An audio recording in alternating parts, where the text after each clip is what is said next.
আমার বুনুর বার্থডের দিন আমার ছোট বুনু কেন কান্না করে দিল, তো পুরো ভিডিওটা দেখো, না দেখলে বুঝতেই পারবে না। সো হ্যালো এভরিওয়ান, কেমন আছো সবাই? তো তোমরা তো সবাই জানো আমি এসেছিলাম গঙ্গারামপুরে। তো এইদিকে দেখো, ইনি হচ্ছেন আমার রিয়া বুনু, মানে আমার ছোট মাসির মেয়ে, আর আজকের হচ্ছে বার্থডে গার্ল। তো আজকে ছিল আমার রিয়া বুনুর বার্থডে, তো সেই কারণে আমি এখানে এসেছিলাম।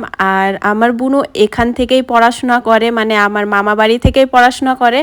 তো ওর বার্থডেটা এখানেই সেলিব্রেট করা হবে। তো দেখো এইদিকে আমার বুনু মানে কত রকমের আইটেম রান্না করেছিল ওর জন্য, আর এখন দুপুরবেলা ওকে একটু আশীর্বাদ করা হবে। বার্থডে গার্লের জন্যই এত পঞ্চভোগের আয়োজন করা হয়েছে। আর এইদিকে দেখো, এটা হচ্ছে আমার দিয়া বুনু, মানে আমার রিয়া বুনুর ছোট বোন। তারপর এইদিকে দেখো রিয়াকে বসানো হয়েছে।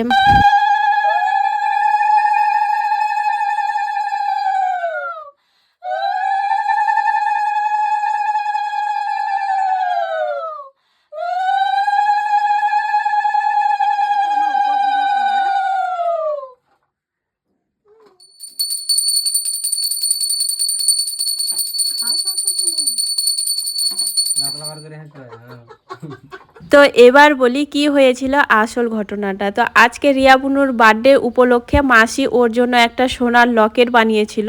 তো দুই বোনের জন্য দুটা লকেট বানানো হয়েছিল। তো সবার প্রথমে রিয়াকে সেটা দেওয়া হয়েছে, তো ওকে বলল পড়তে।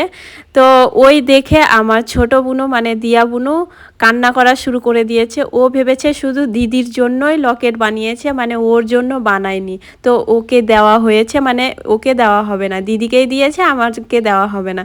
তো তারপরে ওকে ওর গিফটটা দেওয়া হয়েছে। তো ভীষণ পরিমাণের কান্না করছিল ওই দেখেই ও। তারপরে ওর লকেটটা পরিয়ে দেওয়া হলো ওকে। তারপরে কিছুক্ষণ পর ও কান্না থামিয়েছে। এটাই ছিল আজকের ওর ঘটনা।